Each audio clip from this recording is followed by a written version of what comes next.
Bonjour à tous, je suis super contente de vous retrouver aujourd'hui dans une nouvelle vidéo. Aujourd'hui je vais inaugurer une nouvelle série de vidéos. Combien de fois je vais dire vidéo dans cette intro, je sais pas. Mais vous me posez en fait beaucoup de questions en message privé, sous mes vidéos, sur Facebook, sur ma page, par mail même des fois, etc. etc. Et aujourd'hui j'ai plus le temps en fait de répondre spécifiquement à chacun de vous. Mais tout ça m'a donné l'idée en fait de partager vos questions parce que peut-être d'autres personnes se les posent.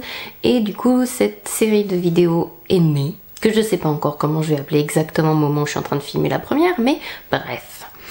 Toujours est-il que je vous ai posé une question sur Instagram sous une photo, je l'ai mis aussi sous ma communauté YouTube, donc si vous êtes abonné, vous avez pu répondre sous cette photo et poser vos questions. J'ai décidé en premier de faire quelque part un thème pour pas qu'on se perde dans 10 milliards de questions, donc je vous ai demandé de me poser toutes les questions sur le teint. Après j'ai reçu plein de questions et j'ai décidé de les de les trier par catégorie en fait. Donc pour cette première édition, pour cette première vidéo, on va se concentrer sur les problèmes d'application que vous pouvez rencontrer et les problèmes de résultats quand vous vous maquillez le teint. Pour les peaux mixtes, les peaux sèches, les peaux déshydratées, tout ça. Il y a pas mal de ces questions souvent qui sont répétitives, donc j'ai essayé de... Je sais pas forcément tout écrite, mais il y a pas mal de répétitions, enfin vous verrez. On va commencer tout de suite. Quel produit teint est le plus adapté aux peaux sèches avec zone de déshydratation? Déjà vous expliquer la différence entre peau sèche et peau déshydratée, ça me semble important de partir sur une bonne base. La peau sèche, c'est dû à un manque d'huile, de gras dans votre peau, tandis qu'une peau déshydratée, c'est un manque d'eau dans votre peau. Déjà, c'est les deux différences. Après, vous pouvez parfaitement avoir une peau sèche et déshydratée. La peau sèche a des pores qui sont tout petits. Elle peut avoir plein de petites peaux mortes. Souvent avec les peaux sèches, elles sont assez ternes et grisâtres. Elles sont ternes, j'ai pas d'autre mot pour dire ça, mais elles sont ternes. Les peaux sèches ont du mal à absorber souvent les produits. Un effet tiraillement, on se sent... comment dire, à tirailler. Je cherche des mots compliqués pour vous expliquer les choses, je me fatigue. Et pour finir, en quelque sorte, elle est facilement, mais très facilement irritée. Un jour, il faudrait que je vous explique les différences entre une peau sensible et une peau allergique, mais bon. Donc, une peau déshydratée, une peau sèche peut être déshydratée, une peau grasse peut être déshydratée, une peau mixte peut être déshydratée, une peau déshydratée, c'est une peau qui manque d'eau. Vous pouvez avoir, étant donné qu'elle peut être grasse ou elle peut être sèche, vous pouvez avoir des pores serrés ou des pores larges. Là, ça n'a pas d'incidence. Les deux peuvent être synonyme de peau déshydratée. Du coup, vous pouvez aussi avoir des boutons et des points noirs malgré le fait que vous avez la peau déshydratée, ça n'empêche pas. Les peaux déshydratées, à l'inverse de la peau sèche, absorbent les produits beaucoup plus rapidement. Avec une peau sèche, vous allez devoir masser plus longtemps, la peau déshydratée boit tout. Elle a besoin d'eau, elle cherche de l'eau partout, donc elle va la prendre là où elle la trouve. Ça s'absorbe beaucoup plus vite. Ce qui est compliqué avec la peau déshydratée, c'est comme elle peut être un peu tout, vous pouvez être déshydraté et ressentir quand même des fois elle va vous tirailler, des fois elle va vous paraître un peu huileuse et grasse, des fois elle va paraître un peu un peu tout en même temps en fait. Souvent quand on a la peau déshydratée, on a le fond de teint qui a du mal à poser correctement dessus au fur et à mesure des heures. Vous avez un effet de fond de teint qui devient très pas homogène en fait, parce que la peau déshydratée va boire l'eau qu'il y a à l'intérieur du fond de teint, donc vous allez vous retrouver avec des plaques disgracieuses un peu partout alors qu'initialement ça s'était appliqué correctement. Il faut faire attention à plusieurs éléments qui peuvent aggraver cet état. Du coup, l'environnement, donc tout ce qui est air sec, mais tout ce qui est aussi l'air froid, le vent, l'air conditionné aussi, ça peut provoquer des peaux déshydratées. Trop de soleil aussi, ça peut faire une peau déshydratée. La peau déshydratée, c'est un état qui est très très chiant, hein, je vous le dis, parce que je le suis tout le temps, donc voilà. Boire trop d'alcool, boire trop de caféine. Accro au café, voilà. Après, ça peut être aussi dû à la génétique et au fait que vous soyez enceinte. Enceinte, vous pouvez manquer beaucoup plus d'eau et du coup avoir la peau beaucoup plus déshydratée. Donc, maintenant qu'on a fait la différence entre peau sèche et peau déshydratée, donc vous pouvez effectivement avoir les deux. Le plus important, c'est de vous assurer dans votre routine que vous avez assez d'eau dans vos produits, aussi bien que assez du coup d'huile. Ensuite, ne pas oublier tout ce qui est acide hyaluronique dans vos produits. De toute façon, l'acide hyaluronique, ça fait pas de mal, il en faut. Peau sèche, c'est plus facile. Peau déshydratée, c'est plus compliqué parce qu'il faut empêcher la peau de boire les produits. Donc je dirais que là, en tant que maquilleuse, je traite de toute façon par ordre en fait. La première chose que je vais m'occuper, c'est si la peau est sensible, si elle réagit à quoi que ce soit, il faut être très doux avec. Si la peau est rosacée, c'est la première chose. Ensuite, je vais m'occuper de la déshydratation. Donc si elle n'a pas de rosacée, qu'elle n'a pas la peau vraiment sensible ou allergique à quoi que ce soit, je vais mettre des produits pour qu'elle soit à l'aise parce qu'elle est déshydratée, donc elle manque d'eau. Donc là, je vais plutôt utiliser des produits riches en eau, une base pour peau déshydratée. Ensuite, c'est les peaux sèches. Donc je vais blinder la peau d'huile, de trucs nourrissants, et après et ensuite si la peau est grasse, ça vient en dernier en fait. Je trouve ça moins grave d'avoir la peau qui brille un peu que d'avoir la peau qui ressemble à un parchemin en fait, et qui craquelle et qui fait des patchs parce que la peau est déshydratée, elle a tellement soif qu'elle boit tout. Je préfère encore que la peau soit un peu grasse et que elle brille un peu, qu'elle ait l'air d'un désert quoi. Donc un produit teint le plus adapté, je dirais que c'est votre routine de soins surtout qui est hyper importante. Je sais pas si j'ai bien répondu à la question, si je me suis un peu éloignée du truc, mais bon. Problème de poudre. Comme si ma peau pelait au niveau du nez et des joues, j'utilise une poudre compacte, ma peau est grasse. Il peut y avoir plusieurs raisons pour lesquelles une peau grasse se met à peler sur certains endroits du visage. Première chose, c'est déjà que on a les cellules de la peau qui se renouvelle toute seule. Et à l'hiver, elle a beaucoup plus de mal à se renouveler toute seule. C'est pour ça que souvent on a la peau plus terne et qu'on a des plaques de... Surtout qu'en plus avec l'air, on a tendance à être déshydraté, donc on va avoir en fait plein de peaux mortes. Donc il faut surtout faire des gommages. Vous allez voir qu'en faisant des gommages déjà régulièrement, vous allez avoir beaucoup moins de peaux mortes qui vont s'agglutiner sur le nez. Ensuite, si vous avez la peau grasse mais que vous avez des peaux mortes, ça peut aussi vouloir dire que vous avez la peau déshydratée. Donc là, faire un gommage et faire attention à bien donner de l'eau à sa peau. C'est pas parce que votre peau est grasse qu'elle n'a pas besoin d'eau, ça n'a rien à voir. Une peau grasse, ça veut dire qu'elle est en surproduction de sébum, donc elle fait trop d'huile.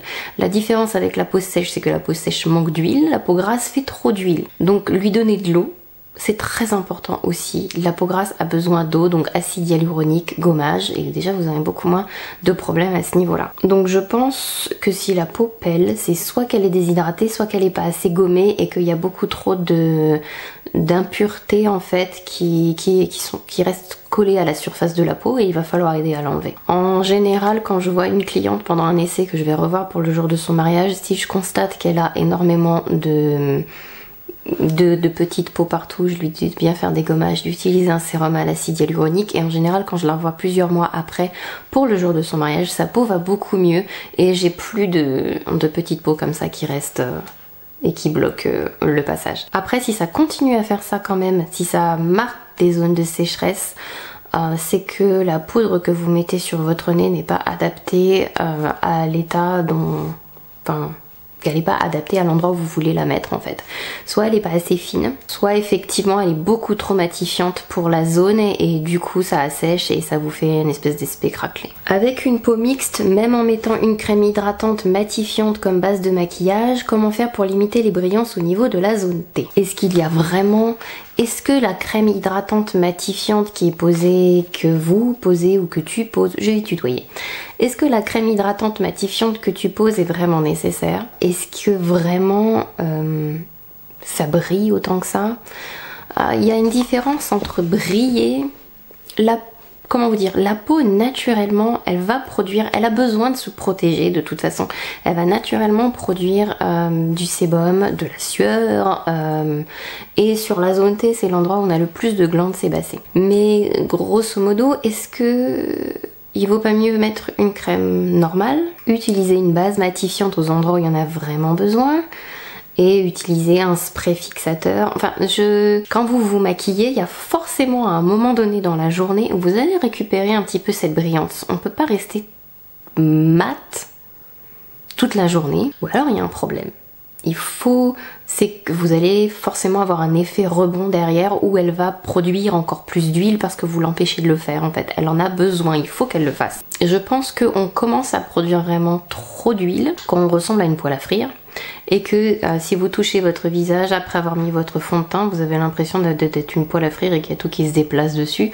Ou alors quand vous voyez que vos produits pour le teint se séparent à cause du trop plein de sébum. À ce moment-là, c'est qu'il y a vraiment un souci. Si c'est juste une petite brillance, j'ai envie de dire c'est pas grave. Moi, ce que je fais en général, c'est que je mets une crème qui est hydratante mais qui est moins hydratante. Mais je la prends pas matifiante. Si je dois matifier, je vais prendre une base qui est matifiante et je vais uniquement la poser aux endroits où ça me pose un souci, si vous voyez ce que je veux dire. Et après, je vais mettre un fond de teint qui est waterproof ou résistant aux peaux qui sont plus grasses.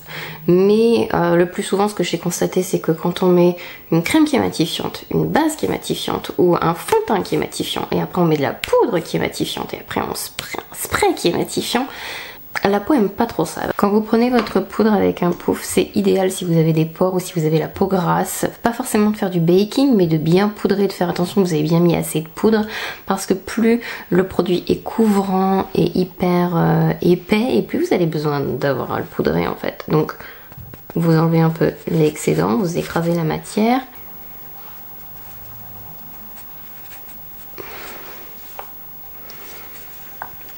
Et vous préférez avec votre poudre. Point trop d'infos, ça sert pas forcément à grand chose d'avoir du baking, mais il faut quand même faire attention d'avoir mis assez de poudre.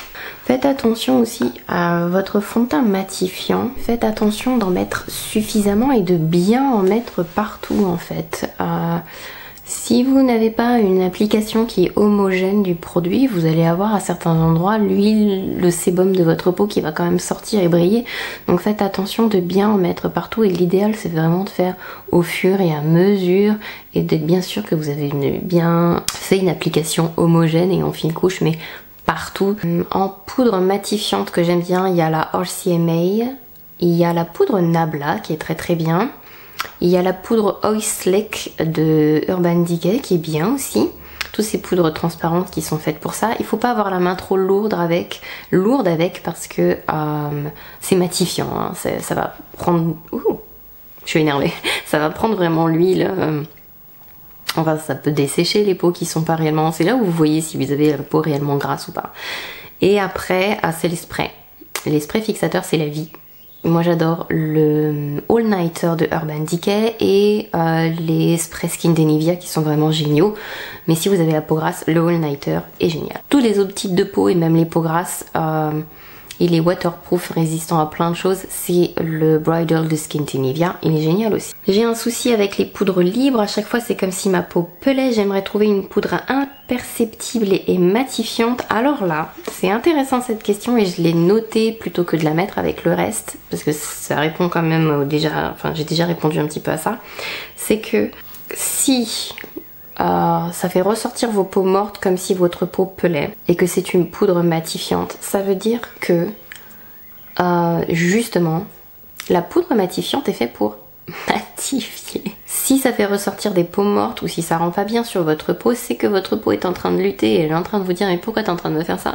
Elle est peut-être trop matifiante pour la zone où vous allez la mettre. Donc, comme je disais tout à l'heure, si ça marque vos petites peaux, c'est que et d'une, elle est peut-être pas assez fine, de deux, vous en mettez peut-être trop. Les 2-3, elle est peut-être pas adaptée à la zone où vous voulez la mettre, tout simplement. J'ai 3 poudres dans mon sac, et parfois j'en mets 2 sur le visage pour une même personne, parce que j'ai certaines zones où je veux... pas matifier, il y a des endroits où je veux matifier et il m'arrive de mettre une poudre qui est normale fixatrice et après à la fin du make-up de mettre une poudre vraiment pour matifier juste certaines zones. Le maquillage ne tient pas sur ma peau malgré la poudre et le spray fixant quand j'en mets. Alors là je pense que si le maquillage ne tient pas, c'est peut-être que la peau est en train de boire le produit. On peut avoir la peau grasse et la peau déshydratée et comme je disais tout à l'heure, si elle est en train de le boire, vous avez l'impression que c'est parce que ça tient pas, mais en fait c'est juste que la peau elle est en train de boire tout ce qu'elle peut. Après toutes les poudres ne se valent pas et tous les fixateurs ne se valent pas non plus. Il y a la Stay Matte de Rimmel, tiens, dont je vous parle jamais, c'est une bonne poudre que j'aime bien aussi. Elle est matifiante, elle est super. Faut pas en mettre trop par contre parce qu'elle est légèrement colorée donc il faut faire attention. Je mettrai une base aussi. J'aime beaucoup les bases, je pense qu'on n'en parle pas assez. Si vous avez des doutes sur votre routine, après il y a deux écoles. Il y a des maquilleurs qui vont vous dire que de toute façon il n'y a pas besoin de base. Le principal c'est les soins que vous allez mettre et ils ont parfaitement raison. Le plus souvent je mets pas de base sur ma peau, je mets juste mes produits pour mes produits normaux. Après là où c'est pratique d'avoir une base, c'est pour les conditions temporaires, c'est-à-dire que vous pouvez mettre, par exemple vous avez la peau sèche la plupart du temps. Après les bases ça permet de régler les petits problèmes passagers de j'ai les pores dilatés, donc vous allez mettre un petit truc là qui est différent. Enfin, je sais pas, mais ce que je veux dire c'est qu'il n'y a pas forcément une seule solution au problème, c'est que parfois il y a plusieurs solutions qu'il faut tester et que parfois il faut mettre plusieurs produits. Plusieurs problèmes égale plusieurs solutions, donc plusieurs produits souvent sur un même visage. Moi, ce sont mes pores qui m'embêtent. Je trouve qu'elles se voient beaucoup au niveau de l'avant de mes pommettes. Cette zone est plus grasse et mes pores dilatés, je trouve que même avec des bases lissantes, flawless, on les voit beaucoup de près. Aurais-tu une astuce? Je vais vous zoomer sur mon visage. En plus, j'ai testé plein de produits, mais voilà. Ça, c'est une peau normale. Vous voyez, on voit mes pores. La peau n'est pas lisse, elle n'est pas photoshopée, c'est pas possible. Un pore, c'est pas une porte, c'est pas une maison où on ouvre, on ferme la porte, ils vont pas se fermer en fait, ils vont être serrés ou ils vont être encombrés. Quand ils sont encombrés, c'est parce que vous avez peut-être pas une routine qui est adaptée à votre peau. Donc pensez à faire des masques régulièrement. Vous pouvez faire un masque purifiant sur les endroits où vous trouvez que ça va pas trop. 2 fois par semaine, ça empêche absolument pas. Le BHA aussi, donc l'acide salicylique, une petite lotion à l'acide salicylique. Alors il faut que la peau s'habitue, c'est assez fort, mais ça nettoie les pores en profondeur aussi. Et une fois que votre pore est propre, entre guillemets, il va être un peu plus serré. Je veux juste que vous compreniez que parfois on a l'impression qu'ils sont énormes alors qu'ils le sont pas. J'ai déjà eu plein de clientes qui m'ont dit oh j'ai les pores hyper dilatés et en fait elles sont complètement normales. Voilà, c'est le message que je voulais dire, c'est que vous êtes peut-être juste normal. Et ensuite pour les cas extrêmes, à part les bases effectivement comblantes et non pas floutantes mais comblantes. Après il y a une autre astuce quand même, c'est que quand vous appliquez votre fond de teint, ce que j'aime faire c'est utiliser des petits pinceaux estompeurs normalement pour les yeux. Je suis en train de manger les poils de mon chat là. Et je travaille en fait les produits en faisant des petits ronds. Voilà, tout simplement. Ça permet de donner un effet un peu plus, comme on dit, c'est plus joli je trouve. Voilà, ça fait un résultat plus lisse. Bien travailler les produits comme ça en faisant des petits ronds. Et après, une poudre qui a un résultat velouté et mat, ça va aussi donner l'impression qu'il y a moins de, comment dirais-je, de pores. Parce qu'en fait en mettant quelque chose qui est mat, ça donne une impression que c'est plus lisse. A contrario, si vous utilisez une poudre qui est brillante par exemple, ça va vous donner l'impression que les pores sont plus dilatés alors que c'est pas vrai. Ne vous tenez pas trop près de votre miroir. Ça paraît bête ce que je dis, mais si vous vous regardez à ça, tiens j'ai un petit machin là, je trouve mes pores énormes. Mais alors qu'ils sont normaux, mais je vais avoir l'impression qu'ils sont beaucoup plus gros que ce qu'ils ne sont. Tenez-vous à une distance normale. Personne ne vous regarde à ça comme ça. Personne ne le fait. Enfin, si la personne le fait, c'est qu'elle est très bizarre. Enfin, éloignez-vous d'elle, quoi. Et voilà, je crois que j'ai répondu à tout. Après, ça se répétait pas mal, en fait. C'était, au final, le problème d'avoir plusieurs états de peau qui sont difficiles à gérer. Je vais terminer par des exemples. Si j'ai une cliente, on va dire c'est l'hiver, elle me dit j'ai la peau déshydratée, mais j'ai la peau mixte et j'ai des pores trop larges là. Déjà je vais regarder si ces pores sont vraiment trop larges. Oui, ils sont le plus souvent complètement normaux, mais je vais mettre les soins normaux, je vais lui mettre une base à l'acide hyaluronique, je vais donner bien de l'eau à sa peau, parce que je sais qu'une peau déshydratée va après boire tous les autres produits. Comme après elle me dit qu'elle a une peau mixte, je vais utiliser un fond de teint qui est assez léger et waterproof, et je préfère toujours de toute façon, pour une peau mixte déshydratée, je vais jamais utiliser un fond de teint qui est hyper mat, hyper couvrant, et après je mets une poudre matifiante. Là intervient la poudre matifiante. Je vais attendre un peu, je vais mettre du spray, je vais passer à autre chose et après je vais éventuellement repoudrer une deuxième fois à certains endroits. Et si vous voulez que le maquillage tienne plus longtemps. J'aurais pu répondre ça à le maquillage ne tient pas sur ma peau malgré la poudre et le spray fixant quand j'en mets. J'en mets plusieurs.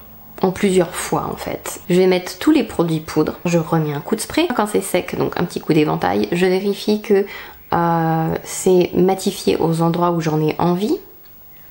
Donc éventuellement je remets un peu de poudre et je retermine par encore un coup de spray. N'hésitez pas à mettre de fines couches de chaque chose, d'avoir la main légère mais de le faire en plusieurs fois.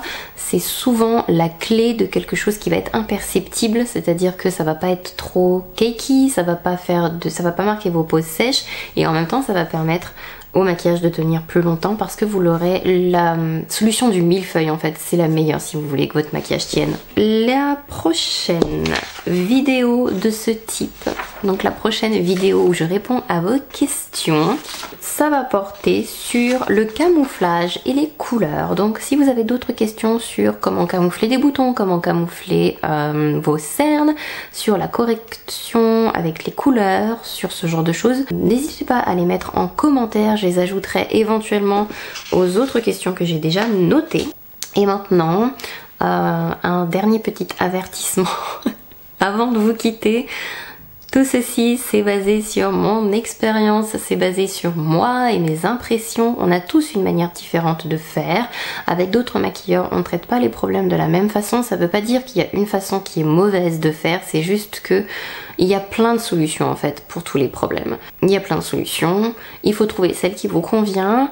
Les solutions que je vous donne peuvent ne pas convenir parce que je ne suis pas Dieu. Mais la plupart du temps, quand j'ai utilisé ce que je vous dis, ça fonctionne. Donc peut-être que ça fonctionnera pour vous aussi. J'espère vous revoir très bientôt et je vais vous souhaiter une bonne journée, une bonne après-midi, une bonne soirée. Vous faire plein de gros bisous